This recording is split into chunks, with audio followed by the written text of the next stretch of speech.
여러분, 월드컵 축구 경기가 시작되어 가지고 온 세계가 축구에 좀 용광로에 휩싸여 있습니다. 우리나라도 남미의 강호 우루과이하고 0대0 무승부를 기록했습니다.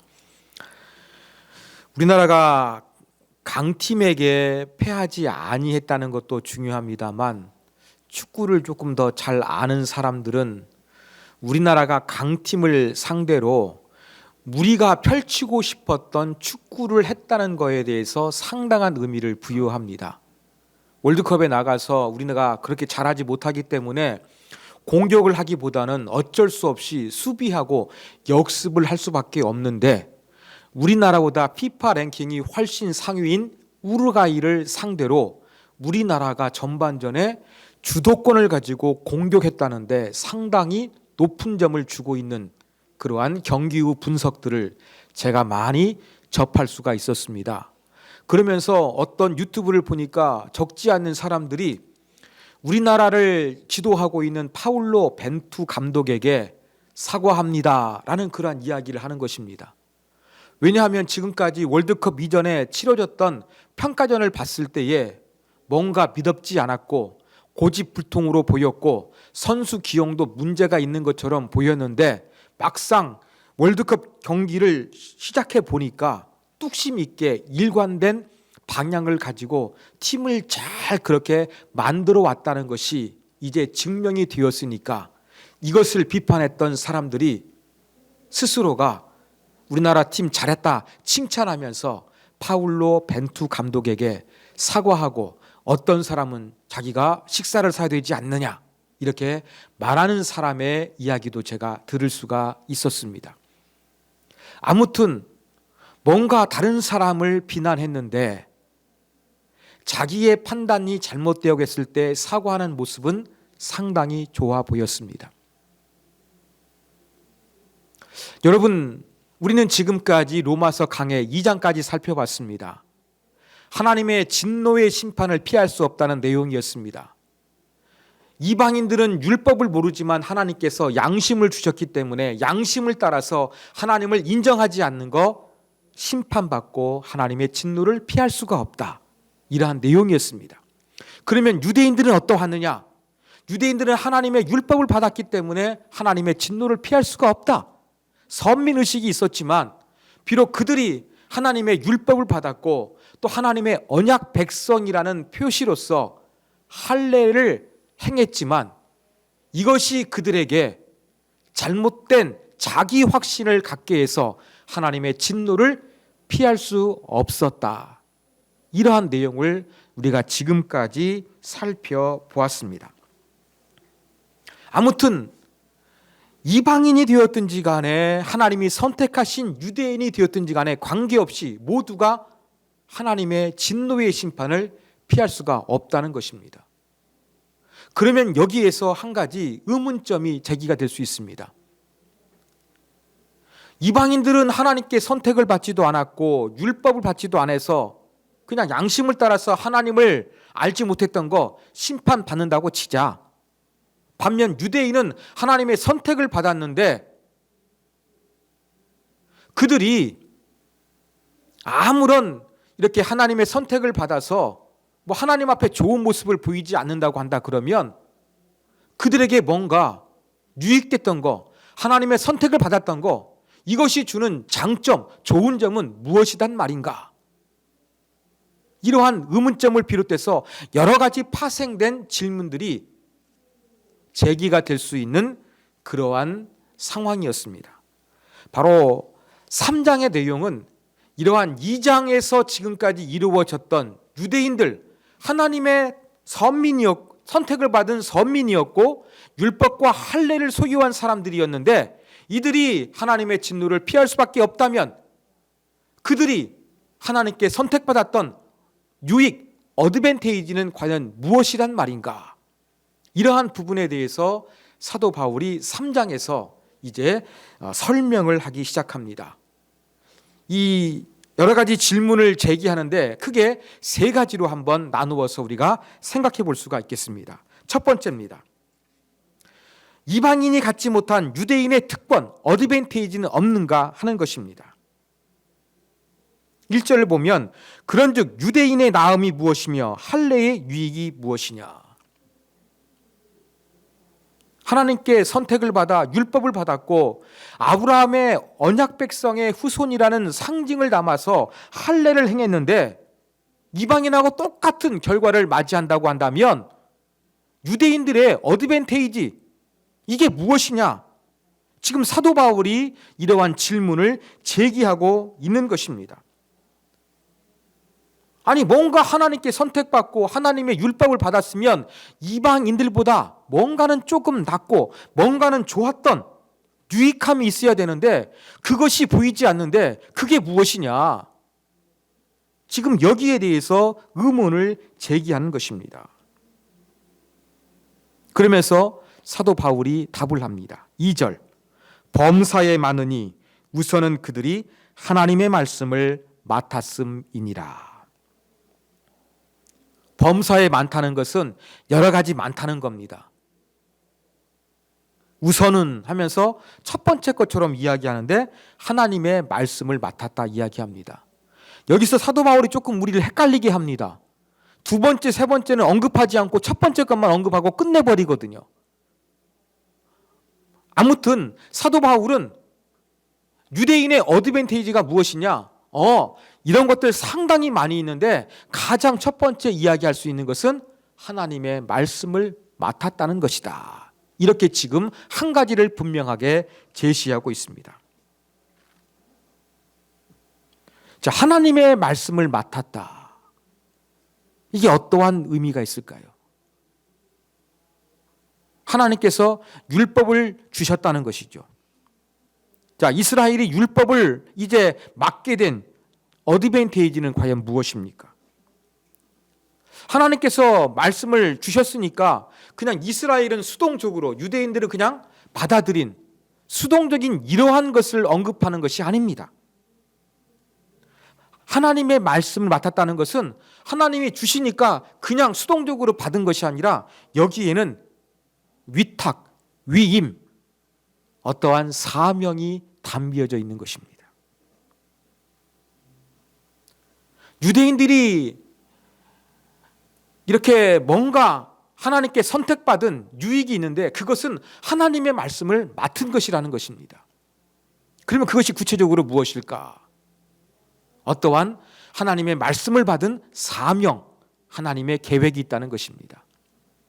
이것을 N.T. 라이트라는 세계적인 신학자는 하나님의 말씀을 세상 사람들에게 전해야 하는 것을 위탁받은 것으로 쉽게 설명을 하고 있습니다. 그러면서 자신의 어떠한 예를 그렇게 들고 있습니다. 이 N.T. 라이트 박사 부부가 저 뉴질랜드를 방문하게 되는 계획이 있었습니다. 친구에게 뉴질랜드를 방문하게 되었다 그렇게 이야기하니까 그 친구가 내가 거기에 살고 있는 친척에게 전해줄 물건이 있다 그러는데 전해줄 물건이 바로 무엇이었냐면 목걸이였어요. 지금 같은 시대에는 그냥 배송 시스템이 잘 되어 있으니까 DHL, 택배라도 소포로도 국제 소포로 보내면 얼마든지 갈 수가 있었는데 옛날에는 그러한 시스템이 별로 발달하지 못했습니다. 그러니까 믿을 수 있는 친구에게 부탁해서 뉴질랜드에 있는 친구에게 목걸이 선물을 보내려고 했던 것입니다. N.T. 라이트 박사는 친구에게 이러한 부탁을 받고 살짝 고민을 했습니다. 내가 잊어버리면 이거 물어줘야 되는데 부담을 느꼈습니다만 그래도 친한 친구가 부탁하고 자기를 신뢰해서 말한 것이었기 때문에 기꺼이 친척에게 목걸이 선물을 전해주겠노라 그렇게 약속을 했고 또 뉴질랜드를 방문해서 실제 그 약속을 잘 실행했다고 합니다. 자기가 이 뉴질랜드에 가서 이 목걸이 선물을 전달하는 그 위탁 업무를 받았던 것처럼 유대인이 바로 하나님께 하나님의 말씀을 받았다는 것은 이와 똑같다고 설명을 하는 것입니다. 근데 유대인의 실수가 바로 무엇이냐?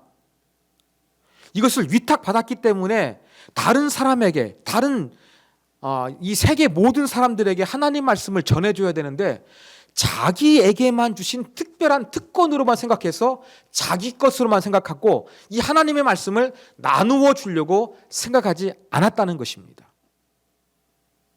여러분, 오늘날에는 뭔가 물건을 주문하게 되면은 이 택배 기사가 여러분의 집마다 방문하면서 이것을 배송합니다.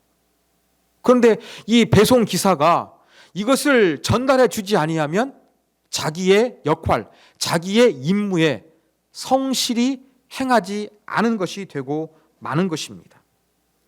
마찬가지입니다. 유대인들도 하나님의 말씀을 맡았다는 것은 1차적으로 자기들이 하나님의 말씀에 순종해야 되는 것도 포함하고 있습니다만 궁극적으로는 맡았다는 것은 나 혼자만 율법을 가질 것이 아니라 이 하나님의 말씀을 온 세상 사람들에게 열방 가운데 전해줘야 되는 그러한 사명을 가지고 있었다는 것입니다. 이것이 바로 하나님께서 유대인들에게 율법을 주신 특권이었습니다. 이게 바로 어드밴테이지라는 것입니다. 여러분, 누가 저에게 값진 보석을 맡겨가지고 이것 좀 대신 전달해줘 했을 때에는 전제가 바로 무엇입니까? 그만큼 저를 신뢰하고 사랑한다는 거 아니겠습니까? 마찬가지입니다.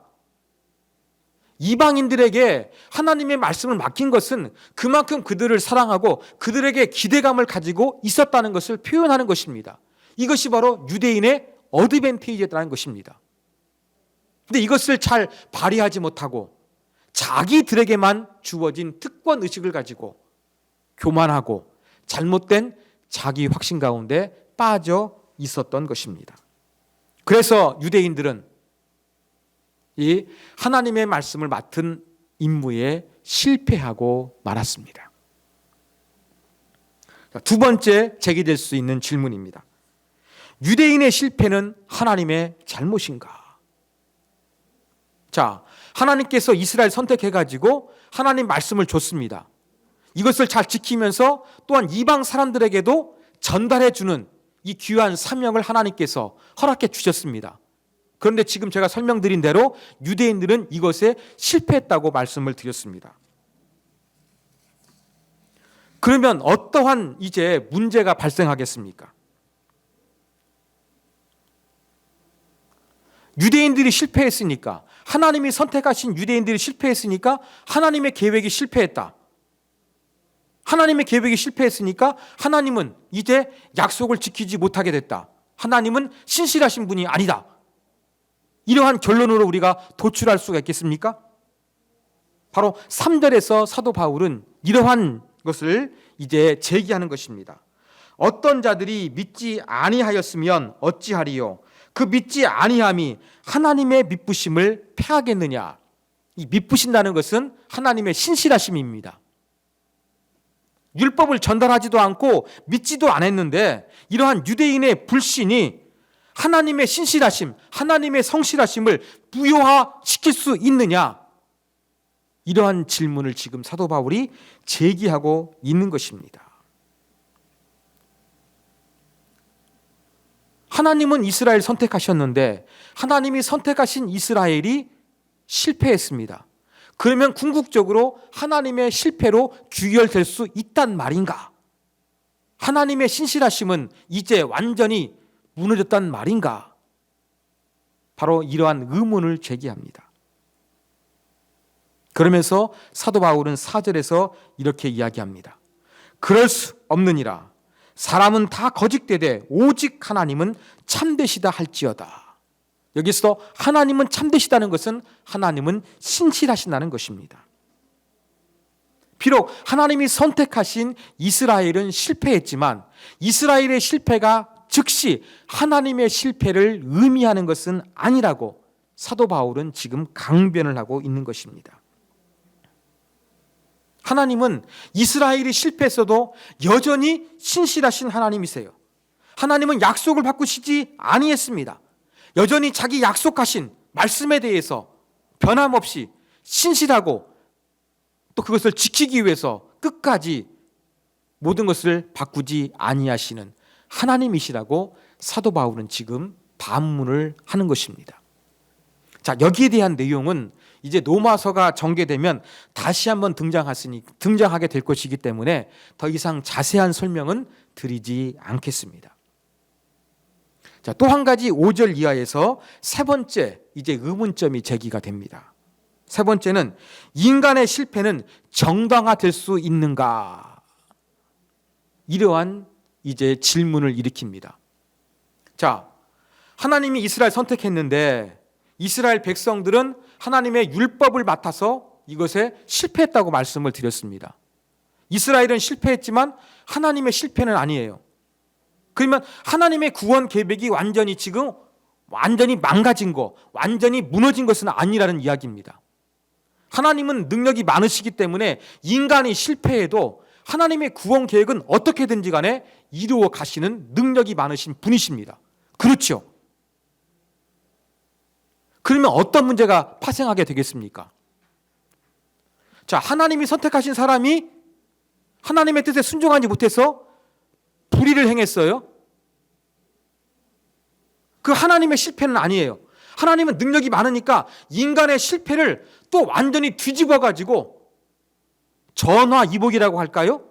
오히려 인간의 실패를 통해서도 하나님의 구원 계획이 반드시 이루어질 수 있도록 그렇게 인류 역사 하나님의 구원 계획을 완벽하게 이끌어가는 분이 우리 하나님이십니다.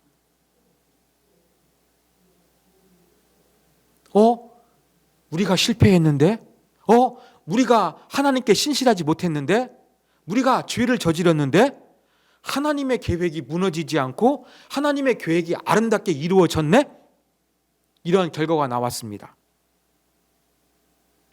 자, 이러한 결과가 나오게 되면 우리가 실패해도 하나님께서 능력이 많으시기 때문에 아름다운 구원 계획으로 이끌어 가신다고 하면 실패한 유대인들의 잘못은 면책이 될 수 있단 말인가? 하나님이 궁극적으로 결론적으로 모든 것을 성공적으로 만들어 가셨으니까 실패한 인간은 여기에 대한 죄의 형벌, 비난을 받지 않아도 될 수 있단 말인가? 즉, 인간의 실패가 정당화될 수 있는지 이러한 의문점이 제기가 될 수 있는 것입니다. 그러면서 7절과 8절 사도 바울은 이렇게 질문합니다. 나의 거짓말로 하나님의 참되심이 더 풍성하여 그의 영광이 되었다면 어찌 내가 죄인처럼 심판을 받으리요? 또는 그러면 선을 이루기 위하여 악을 행하고자 하지 않겠느냐? 자, 거짓말로 하나님의 신실하심이 더 풍성하게 드러나게 된 거예요. 그러면 우리가 심판 안 받느냐? 이걸 제기하는 겁니다. 하나님의 아름다운 선을 나타내기 위해서 우리가 악을 행해도 되지 않겠느냐? 이런 논리를 지금 사도 바울이 지금 얘기를 하고 있는 것입니다. 자, 이것을 조금 우리가 이해하기 쉽도록 제가 예를 들어서 설명해 드리도록 하겠습니다. 지난 10월 말 여러분 할로윈 데이가 있었죠? 그래가지고 할로윈 데이를 즐기기 위해 가지고 그 이태원 그 거리에 수많은 사람들이 몰려가지고 압살을 당해서 158명이 죽고 196명이 부상을 당하는 끔찍한 사고가 있었습니다. 그런데 이렇게 많은 사람들이 죽기 한 4시간 전부터 112를 통해서 너무 사람들이 많다. 사람들이 막 이렇게 밀려 내려오는데 압사 당할 것 같다. 이러한 신고 전화가 여러 건 걸려왔고 또 이러한 112의 통화 기록이 지금 공개가 되었습니다. 아니 이렇게 사람이 지금 압사 당할 만한 위기 가운데서 112에 도움을 청했는데 완전히 관계기관 사람들은 이것을 무시해서 많은 사람들이 죽고 또 부상을 당했던 끔찍한 사건이 발생하게 되었습니다. 그런데 얼마 전 지난 24일 목요일 우리나라와 우루과이가 월드컵 축구 경기를 하니까 광화문에서 거리 응원이 있었습니다. 응원을 주최하는 이 붉은 악마 측에서는 약 8,000명 정도가 모이지 않을까 그렇게 예상을 했는데 3배가 많은 26,000명 정도의 사람들이 광화문에 몰려들어서 함께 대한민국을 응원했다고 합니다. 근데 이때 어떻게 했을까요? 10월 말에 이태원에서 많은 사람들이 압사당해서 죽고 부상을 당한 이러한 기억이 있었기 때문에 관계기관에서는 아주 최선을 다했습니다. 그래가지고 우려했던 안전사고가 단 한 건도 발생하지 않았어요. 현장에서 통합상황실을 운영했는데 여기에서 응급상황이 단 한 건도 발생하지 않았다고 합니다. 자, 사랑하는 여러분, 할로윈 데이 때 안일하게 대응했다가 이것이 끔찍한 사건이 벌어졌지만 이것이 오히려 인간이 더욱더 각성하게 되는 계기가 되어가지고 대한민국이 더욱더 각성하는 계기가 되어가지고 길거리 응원에서 아무런 사건 사고가 발생하지 않았기 때문에 이 대한민국을 조금 발전시킬 수 있는 좋은 계기를 만들었기 때문에 할로윈 데이 때 안일하게 대응했던 관계자들 처벌하지 않는 거, 국정감사 이거 실시하지 않는 거, 이거 정당화될 수 있을까요? 그들에게 조금 업무 태만이었지만 궁극적으로는 대한민국이 좋은 방향으로 갈 수 있는 그런 역할을 했기 때문에 결과가 나왔기 때문에 그들에게 잘못이 없다, 면책 특권을 줘야 된다 이렇게 주장할 수가 있겠습니까, 여러분? 그럴 수는 없는 것이지요. 그들이 잘못에 대해서 의도하지 않았던 좋은 결과가 나왔다 할지라도 무고한 생명이 죽거나 다치게 했던 이 끔찍한 잘못에 대해서는 결과를 피할 수는 없는 것입니다. 여러분, 이와 동일한 것이 오늘 말씀에도 적용될 수가 있습니다. 인간이 불의해서 하나님의 구원 계획을 엉망진창으로 만들 뻔했는데 전능하신 하나님의 손길과 능력에 의해서 하나님께서 오히려 인간의 실패도 아름답게 하나님의 그 뜻대로 모든 것들을 잘 이루어 가시거든요. 그러다 보니까 인간은 자기 정당화, 자기를 합리화하려는 그러한 습성이 있습니다. 내가 잘못해도 하나님이 이렇게 잘하시고 하나님의 능력과 하나님의 위대함을 보이는 거니까 내가 잘못한 거 없겠네. 인간은 이렇게 착각에 빠지기 쉽다는 것을 사도 바울이 알고 이것을 지금 이야기를 하고 있는 것입니다. 뭐 한다고요? 인간의 실패를 하나님의 능력으로 바로 잡아도 인간은 여기에 대한 심판은 피할 수 없다는 것이 바로 사도 바울의 주장이요 논리인 것입니다. 인간의 실패가 하나님의 실패로 연결되지 않지만 오히려 하나님의 능력이 나타나게 되고 그래서 인간은 잘못이 사라지게 되는, 이것은 아니다, 그럴 수 없다, 이것이 바로 사도 바울의 주장입니다. 사랑하는 여러분, 이러한 내용을 통해서 우리는 오늘 2가지 교훈점을 얻을 수 있습니다. 첫 번째 교훈점이 무엇입니까? 하나님께서 주신 모든 것은 섬기는 데 사용해야 한다는 교훈점을 받습니다. 여러분, 하나님께서 이방인들에게 주지 못했던 이 유대인들에게 주었던 어드밴테이지는 무엇이었습니까? 사도 바울은 많다고 이야기합니다. 그 중에서 딱 한 가지 언급하면서 하나님 말씀을 맡은 것을 이야기합니다. 그것은 나만 독점하는 것이 아니라 다른 사람에게도 전달하는 사명, 위탁의 사명이 있었던 것입니다. 마찬가지입니다. 사랑하는 여러분, 저와 여러분이 뭔가 하나님께 받은 특권이 있습니까? 하나님께서 여러분에게 뭔가 잘하실 수 있는 어떠한 능력을 주셨습니까? 재물을 주셨습니까? 시간을 주셨습니까? 달란트를 주셨습니까? 그러면 그것을 가지고 우리가 어떻게 사용해야 할 것인가? 유대인이 했던 실수를 우리가 범해서는 안 될 것입니다. 하나님이 주신 특권과 잘할 수 있는 것이 있다고 한다 그러면 그것이 나를 위해서만 사용하게 할 것이 아니라 다른 사람들이 하나님을 만나고 하나님의 영광을 드러낼 수 있도록 그것을 우리가 사용해야 한다는 교훈점을 넣습니다. 사랑하는 여러분, 하나님이 주신 것, 하나님이 주신 아름다운 것을 가지고서 이기적으로 사용하지 아니하고 이타적으로 하나님의 나라를 위해서, 하나님의 영광을 위해서 사용할 수 있는 저와 여러분이 되기를 간절히 소원합니다. 또 한 가지 우리가 배울 점이 무엇이겠습니까? 우리는 신앙적인 실패를 합리화해서는 안 된다는 교훈점을 넣습니다.